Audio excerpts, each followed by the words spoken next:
ಅನಂತಕೋಟಿ ಬ್ರಹ್ಮಾಂಡ ನಾಯಕ ರಾಜ ಅಧಿರಾಜ ಯೋಗಿರಾಜ ಪರಬ್ರಹ್ಮ ಸಚ್ಚಿದಾನಂದ ಶ್ರೀ ಸದ್ಗುರು ಸಾಯಿನಾಥ ಮಹಾರಾಜ್ ಕಿ ಜೈ. ಶ್ರೀ ಸಾಯಿನಾಥರ ದಿವ್ಯ ಕೃಪೆಯಿಂದ ಶ್ರೀ ಸಾಯಿ ಸಚ್ಚರಿತ್ರೆಯ ಒಂದು ಸುಂದರ ವಾಕ್ಯವನ್ನು ಇವತ್ತು ತಿಳಿದುಕೊಳ್ಳೋಣ.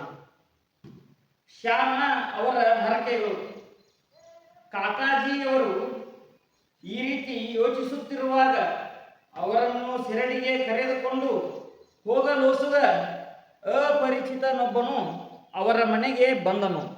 ಅವರೇ ಬಾಬಾರವರ ಪರಮ ಭಕ್ತ ಶ್ಯಾಮ. ಶ್ಯಾಮ ಅವರು ಆ ಸಮಯಕ್ಕೆ ಸರಿಯಾಗಿ ಕಾಕಾಜಿಯವರ ಮನೆಗೆ ಹೇಗೆ ಬಂದರೆಂಬುದನ್ನು ಈಗ ನೋಡೋಣ. ಚಿಕ್ಕಂದಿನಲ್ಲಿ ಶ್ಯಾಮ ಅವರಿಗೆ ಬಹಳ ಜ್ವರ ಬಂದಾಗ ಅವರ ತಾಯಿಯು ಮಗನಿಗೆ ಗುಣವಾಗಲಿ ಎಂದು ತಮ್ಮ ಕುಲದೇವತೆಯಾದ ಸಪ್ತಶೃಂಗಿಗೆ ಹರಕೆಯನ್ನು ಹೊತ್ತಿದ್ದರು. ಅಂದರೆ ಜೊತೆಯಲ್ಲಿ ಮಗನನ್ನು ಕರೆದುಕೊಂಡು ಬಂದು ದೇವಿಯ ಪಾದಗಳಿಗೆ ಅರ್ಪಿಸಿ ಸೇವೆ ಮಾಡುತ್ತೇನೆಂದು ಬೇಡಿಕೊಂಡಿದ್ದರು.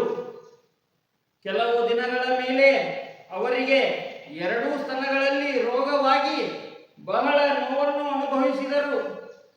ಆಗ ಅವರು ಸಪ್ತಶೃಂಗಿಗೆ ಬೆಳ್ಳಿಯ ಸ್ತನಗಳನ್ನು ಮಾಡಿಸಿ ಅರ್ಪಿಸುವೆನೆಂದು ಬೇಡಿಕೊಂಡಿದ್ದರು. ಆದರೆ ಈ ಎರಡೂ ಹರಕೆಗಳನ್ನು ಪೂರೈಸಿರಲಿಲ್ಲ. ಕಡೆಗೆ ಅವರು ಮರಣಾವಸ್ಥೆಯಲ್ಲಿದ್ದಾಗ ಮಗ ಶ್ಯಾಮನನ್ನು ಕರೆದು ಈ ಹರಕೆಗಳನ್ನು ಪೂರೈಸಲು ಹೇಳಿ ಅವರಿಂದ ವಚನ ತೆಗೆದುಕೊಂಡು ಪ್ರಾಣ ಬಿಟ್ಟರು. ಕೆಲವು ದಿನಗಳ ನಂತರ ಶ್ಯಾಮ ಇದೆಲ್ಲವನ್ನೂ ಮರೆತು ಬಿಟ್ಟಿದ್ದರು. ಹೀಗೆ 30 ವರ್ಷಗಳು ಕಳೆದವು. ಆ ಕಾಲಕ್ಕೆ ಸರಿಯಾಗಿ ಪ್ರಸಿದ್ಧ ಜ್ಯೋತಿಷ್ಯರೊಬ್ಬರು ಶಿರಡಿಗೆ ಬಂದು ತಂಗಿದರು. ಅವರು ಹೇಳಿದ ಭವಿಷ್ಯವು ಶ್ರೀಮಾನ್ ಬೂಟಿ ಮತ್ತಿತರರ ವಿಷಯದಲ್ಲಿ ನಿಜವಾಗಿತ್ತು. ಶ್ಯಾಮ ಅವರ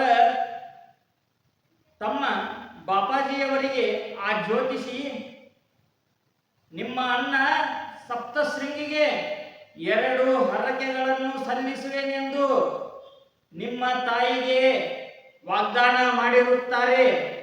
ಆದರೆ ಅವುಗಳನ್ನು ಇನ್ನೂ ಸಲ್ಲಿಸಿಲ್ಲ ಎಂದು ಹೇಳಿದರು. ಬಾಪಾಜಿಯು ಶ್ಯಾಮ ಅವರಿಗೆ ಈ ಬಗ್ಗೆ ತಿಳಿಸುತ್ತಾರೆ.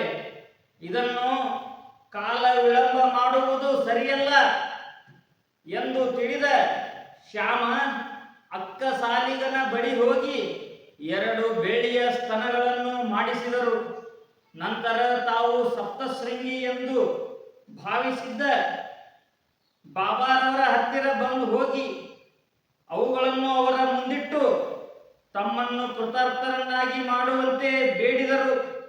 ಆಗ ಬಾಬಾರವರು, ನೀನೇ ಸ್ವತಃ ವಾಣಿಗೆ ಹೋಗಿ ಸಪ್ತಶೃಂಗಿಯ ದೇವಿಗೆ ಅವುಗಳನ್ನು ಅರ್ಪಿಸಿ ಬಾ ಎಂದರು.